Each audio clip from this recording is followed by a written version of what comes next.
Au nom du Père, du Fils et du Saint-Esprit. Amen. La paix et la joie de Jésus soient dans votre maison. J'espère que vous allez bien, que vous êtes dans la paix et la joie de Jésus. Alléluia. Merci aux nouveaux abonnés d'arriver. Bienvenue, j'espère que vous trouverez ce que vous cherchez. Merci Jésus de te laisser trouver. Toi, notre seul sauveur, notre seul roi. Amen. Aujourd'hui, nous avons le bonheur d'avoir un paragraphe, non pas un chapitre, mais un paragraphe entier, non découpé. Et il s'agit donc de Lazare et le riche en l'Évangile selon saint Luc, chapitre 16, versets 19 à 31. Pour ceux qui ne le savent pas, on fait les trois croix qui veulent dire que ta parole, ô Jésus, rentre dans mon esprit, que ma bouche la proclame et que mon cœur accueille ta parole. Il y avait un homme riche qui s'habillait de pourpre et de lin fin et mangeait royalement tous les jours. Un pauvre du nom de Lazare, tout couvert d'ulcères, était allongé à côté de sa porte. Il aurait bien voulu se nourrir de ce qui tombait de la table du riche, même les chiens venaient lécher ses ulcères. Or le pauvre mourut, et les anges l'emportèrent jusque dans le repli du manteau d'Abraham. Le riche aussi mourut, et il eut un enterrement. Comme il était au supplice dans le séjour des morts, il leva les yeux et aperçut de loin Abraham avec Lazare auprès de lui. Alors il se mit à crier « Père Abraham, aie pitié de moi et envoie-moi Lazare, qu'il trempe dans l'eau le bout de son doigt et qu'il vienne me rafraîchir la langue, car je suis au supplice dans cette flamme. » Abraham répondit « Mon enfant, souviens-toi que pendant ta vie, tu as reçu toutes tes bonnes choses, et Lazare, lui, bien des maux. Maintenant il est ici, consolé, et toi torturé. De plus, vois ce chaos formidable entre nous et vous. Ceux qui voudraient passer d'ici vers vous ne le peuvent pas, et de même, on ne peut traverser de là-bas vers nous. » L'autre reprit « Dans ce cas, Père, envoie-le chez mes parents, chez mes 5 frères, qu'il leur apporte son témoignage pour qu'ils ne viennent pas, eux aussi, dans ce lieu de torture. » Abraham répondit « Ils ont Moïse et les prophètes qui les écoutent, qu'ils les écoutent. » L'autre lui dit « Ils ne le feront pas, Père Abraham, mais si un mort allait les trouver, ils se repentiraient. » Abraham répondit « S'ils n'écoutent pas Moïse et les prophètes, même avec la résurrection d'un mort, on ne les convaincrait pas. » Béni soit le Père, le Fils et le Saint-Esprit. Amen. Merci Jésus pour ta parole. Alléluia. Merci Jésus parce que Jésus, tu as choisi de raconter des histoires qui peuvent être bien réelles, mais pour nous faire comprendre les choses. C'est là tout le bonheur de l'Évangile, c'est que tu fais des métaphores et des images pour nous faire comprendre la situation. Je crois que tout le monde comprend qu'il s'agit d'un résultat d'une vie d'opulence absolument sans charité pour ce riche. Jésus prend soin de ne pas préciser, de ne pas dire c'est parce qu'il est riche que il va aller dans ce lieu de torture. Non, ça nous est dit Et au contraire, Jésus, tu prends soin de ne pas nous le dire, tellement ça va de soi.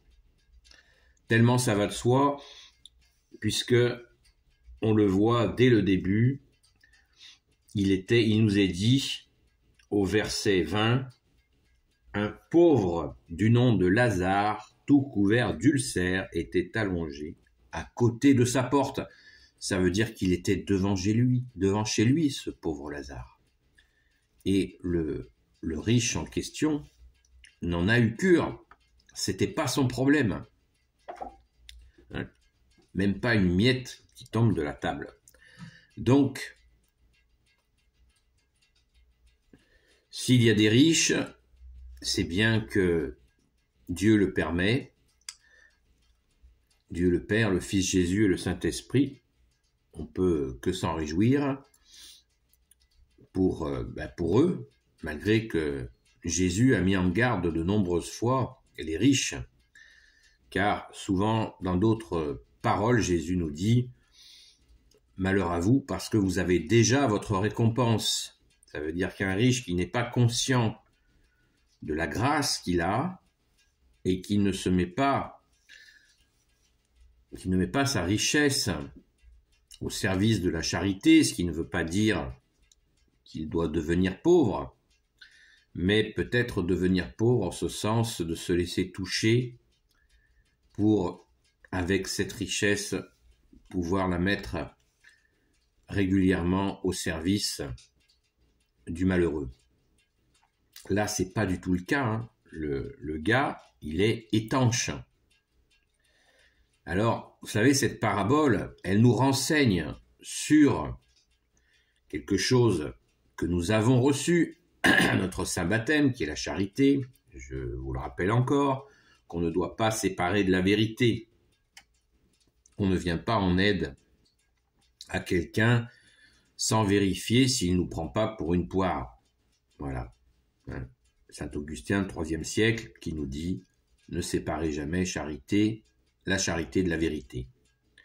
Dans cette parabole, il y a un appel à cette charité. Nous l'avons reçu à notre saint baptême. Merci Jésus. À notre saint baptême, nous recevons la foi en Jésus, l'espérance et la charité. Mais dans la foi, nous avons la vérité. Donc, ne la quittons pas. Donc, dans cette parabole, nous avons là un appel à être charitable et une façon pour toi, bien-aimé Jésus, de nous mettre en garde. Mais il y a, comme souvent, il y a un mot savant qui est utilisé pour ça, que je vais traduire parce que j'arrive jamais à me rappeler de ce mot savant. C'est-à-dire que l'évangile, il est multidirectionnel. Il part dans énormément de sens. Et c'est à la fois notre joie et notre difficulté, mais pas une difficulté insurmontable, puisque Jésus, tu es notre seul enseignant, et tu fais en sorte que ça soit accessible à tout à chacun. Et chacun peut avoir une compréhension, 2 compréhensions, 3 compréhensions, autant de compréhensions. C'est toi Jésus, notre seul enseignant, notre seul maître. Amen. Donc là, nous allons dans une direction qui est celle de comprendre. Ça nous aide à comprendre qu'il faut rester charitable et qu'il nous faut, quand nous en avons la possibilité, c'est une grâce en fait de pouvoir être charitable en vérité. Ne soyons pas charitables avec les petits malins qui cherchent à arnaquer les gens. Je le répète, tapez arnaque à l'argent sur Internet et vous comprendrez ce que ça veut dire. Il y a des témoignages bouleversants de gens qui se sont fait vraiment ruiner. Donc, charité et vérité. Donc, soyons charitables, oui, bien sûr. Mais tout cet évangile, il est tourné. Cette parabole, elle est tournée, cette histoire que nous raconte Jésus, elle nous ramène à ce gars.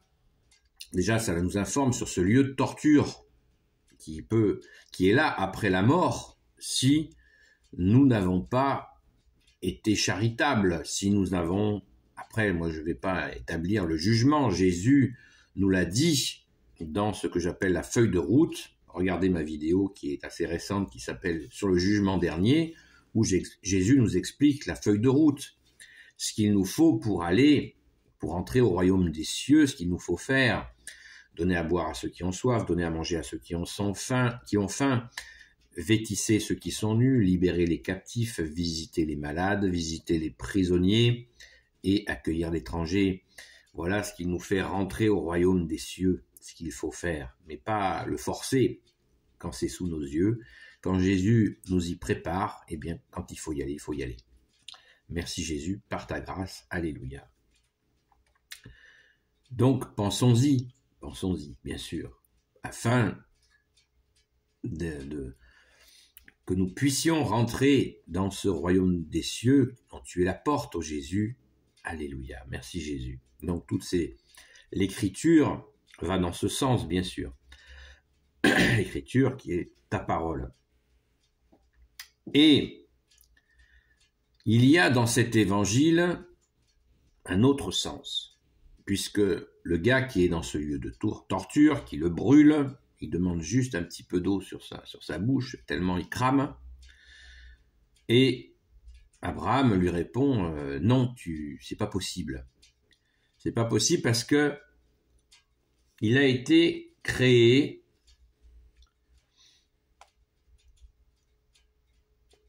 Il lui dit au verset 26, « De plus, vois ce chaos formidable entre nous et vous. Ceux qui voudraient passer d'ici vers vous ne le peuvent pas. Et de même, on ne peut traverser de là-bas vers nous. » Il y a un chaos qui existe entre ce brave Lazare, ce pauvre Lazare qui est dans le royaume des cieux avec Abraham, tranquille. Il a sa récompense, il est consolé, et il est avec Abraham, grand prophète. Et ce gars, ce riche-là, voudrait bien passer de l'autre côté, mais il y a un chaos qui a été créé. C'est bien qu'il y a une séparation entre ceux qui sont dans ce lieu de consolation que Jésus appelle le royaume des cieux, et puis ce lieu de souffrance pour celles et ceux qui n'ont pas compris qu'il nous faut être charitables, pardonner, qu'il nous faut nourrir les affamés, donner à boire à ceux qui ont soif, je viens de le dire. Et c'est infranchissable. Voilà, c'est dit, c'est terrifiant, mais c'est ainsi. Je pense que ça devait être terrifiant aussi pour ce brave Lazare qui aurait bien aimé manger quelque chose. Ce fut terrifiant, mais il est consolé. Par la grâce de Dieu, Père, Fils, Jésus et Saint-Esprit. Amen. Et là, ce gars, il dit d'envoyer, parce que lui, il souffre, et il pense à sa famille. C'est intéressant quand même, il ne pense pas qu'à lui, il pense à sa famille. Et il demande à Abraham que quelqu'un prévienne sa famille sur ce qui les attend. Il ne veut pas que tout le monde souffre comme lui.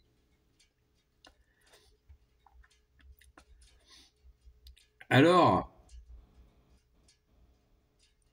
Abraham lui dit qu'ils n'ont qu'à écouter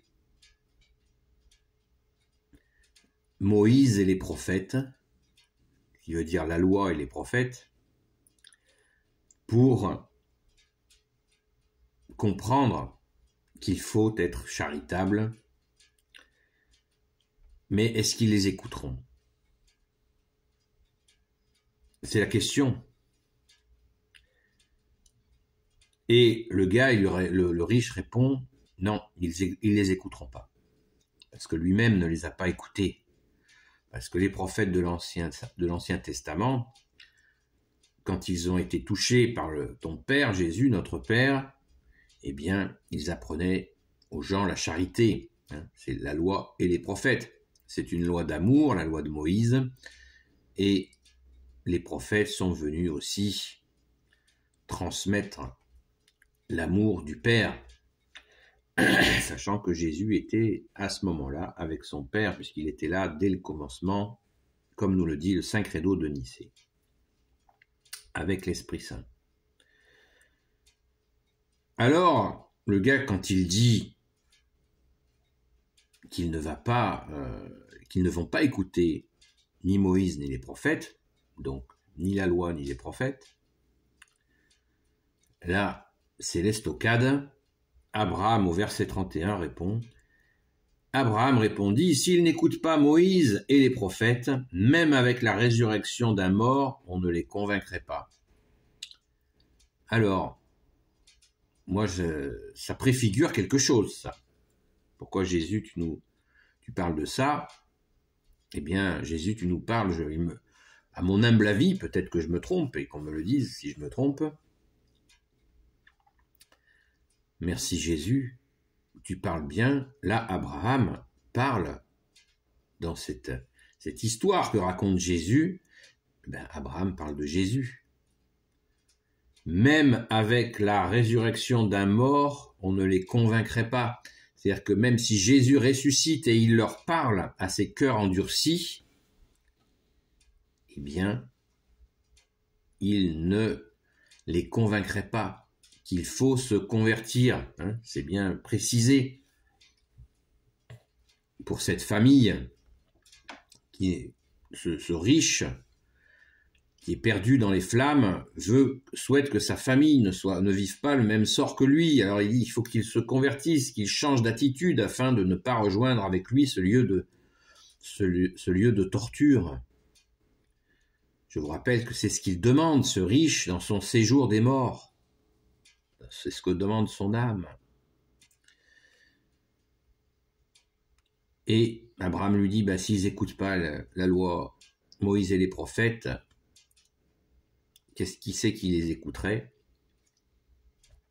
Il les écoute. Et le riche répond, il n'écouterait pas. Alors Jésus, Abraham dit que il y a l'ultime visite, c'est celle du Fils bien-aimé du Père, qui vient, et il anticipe en disant, eh bien, même Jésus ressuscité, s'il vient à eux, ils ne seront pas convaincus. C'est raide, mais c'est ce que Jésus a vécu, c'est ce que les apôtres ont vécu, puisqu'ils ont continué à rencontrer, bien sûr, des gens qui se sont fait baptiser par milliers, par dizaines de milliers, mais il y avait aussi celles et ceux qui restaient récalcitrants. Et de nos jours encore, quand nous parlons de Jésus, combien de personnes sont récalcitrants? Combien de personnes n'accueillent pas le ressuscité que tu es Jésus pour leur dire n'oubliez pas que vous avez une âme. N'oubliez pas que vous aussi, vous devrez rendre compte de votre vie et nous serons jugés selon l'amour, comme nous le dit la parole. Ce n'est pas moi qui l'invente ce matin. Nous serons jugés selon l'amour. Et c'est juste ainsi. On ne sera pas jugé selon notre porte-monnaie, selon nos diplômes, selon nos réussites humaines. Nous serons jugés selon l'amour. La charité, la fameuse charité, vérité. Et nous accueillons Jésus le ressuscité pour nous aider à ce que ce feu d'amour prenne sur toute la terre. Et c'est pour ça que nous avons ce devoir d'évangéliser, d'informer les gens, de leur dire, non pas à la façon des témoins de Jéhovah qui font peur aux gens, mais de leur dire tout simplement, accueillez l'amour, accueillir l'amour que tu es Jésus, l'amour du Père sur la terre, qui s'appelle Jésus le Christ Jésus. Le Père a tant aimé le monde qu'il a envoyé son Fils unique, bien-aimé, Jésus le Christ Jésus. C'est la bonne nouvelle, ce n'est pas une menace. puisque quand nous accueillons Jésus, nous accueillons l'amour que tu es Jésus avec ton Père et l'Esprit Saint. Ce n'est pas une menace, c'est du bonheur d'accueillir l'amour qui se laisse trouver que tu es Jésus. Amen. Nous avons là l'évangile qui va dans de nombreux sens. Et pour notre édification, pour nous grandir, alors, eh bien, mettons-le en pratique, cet amour, selon la fameuse feuille de route. N'hésitez pas, je vous mettrai dans les commentaires, dans la description, la vidéo sur le jugement dernier, car il y a un lien évident entre cette parabole et le jugement dernier, bien entendu. Béni soit le Père, le Fils et le Saint-Esprit. Amen. Ô Jésus, toi qui peux tout et qui portes tout, toi le Sauveur, toi l'Emmanuel, je te confie toutes celles et ceux qui regarderont cette vidéo, ainsi que leurs proches, selon ta sainte volonté, ô Jésus. Sainte Marie, Reine des cieux, toi l'Immaculée Conception, toi qui écrases le serpent, toi qui as la lune sous tes pas, toi notre Mère, Notre-Dame. Saint Joseph, toi le juste et le saint, toi le sage, toi la terreur des démons, toi le saint gardien de la Sainte Église catholique apostolique, Sainte Marie-Madeleine, notre chère sainte patronne, chère grande sœur, et vous, tous les saints et saintes, amis de toi, Jésus, Saint Michel Archange, qui est comme Dieu, Saint Gabriel Archange, Saint Raphaël Archange et tes anges guérisseurs, et vous, tous les anges qui servez Jésus, je vous confie toutes celles et ceux qui regarderont cette vidéo, ainsi que leurs proches, selon ta sainte volonté, ô Jésus. La paix de Jésus soit dans votre maison, et je vous dis à très vite, et soyons dans la paix et la joie de Jésus. Merci Jésus.